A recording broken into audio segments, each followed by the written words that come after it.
যশোদাই কোমল কোলাত লালিত পালিত হৈ বৃন্দাবনৰ মাজে মাজে ধেনুচাৰি বংশীৰ নিচানত গোপীকুল বাউলি কৰা মই কৃষ্ণ।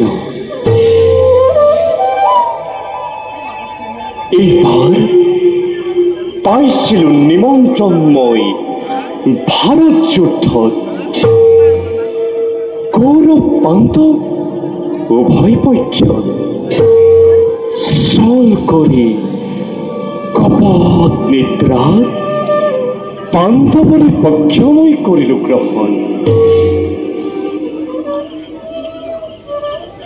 এক অক্ষহীনী নাৰায়ণী সেনা দুৰ্যোধনৰ ইচ্ছা মতে কৌৰৱক মই কৰিলো প্ৰদান। আৰু আনফালে মধ্যম পাণ্ডৱ অৰ্জুনৰ ৰথৰ সাৰথি হৈ অৱতীৰ্ণ হলো ধৰ্মক্ষেত্ৰ কুৰুক্ষেত্ৰই ৰণ প্ৰাংগণ।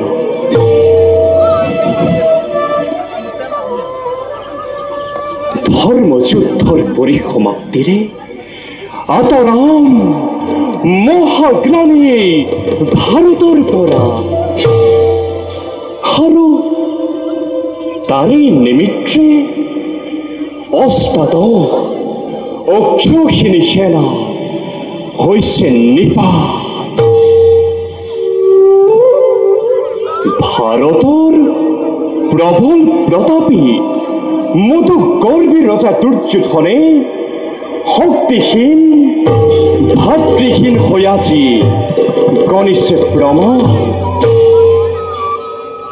আৰু আনফালে কুৰুকুলৰ মন্ত্ৰণাদাতা মানৱ জন্মৰ প্ৰহেলিকা প্ৰতিশোধ অনলৰে দগ্ধ শকুনিৰো জীৱন নাটৰ হ'ব অৱসান এই সমৰতে। যথা ধৰ্ম তথা জয়, যথা ধৰ্ম তথা জয় বুলি জানেও মানৱে ধৰ্ম নকৰি বিচাৰ প্ৰতিদিনেই আজি পাপ কাৰ্যত হৈছে অগ্ৰসৰ।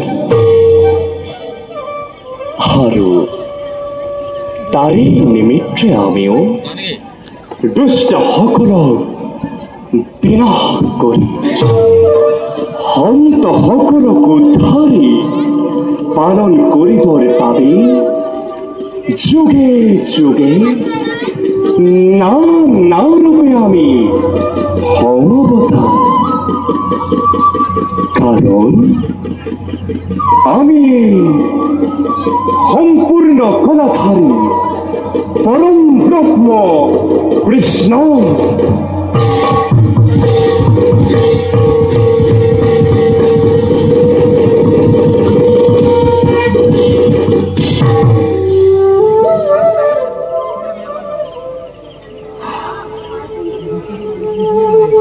এতিয়া যাওঁ জগতত পুনৰ ধৰ্ম প্ৰতিষ্ঠাৰ বাবে, জগতৰ কল্যাণৰ বাবে আমি আমাৰ নিজ কৰ্তব্যত সমগ্ৰসৰ।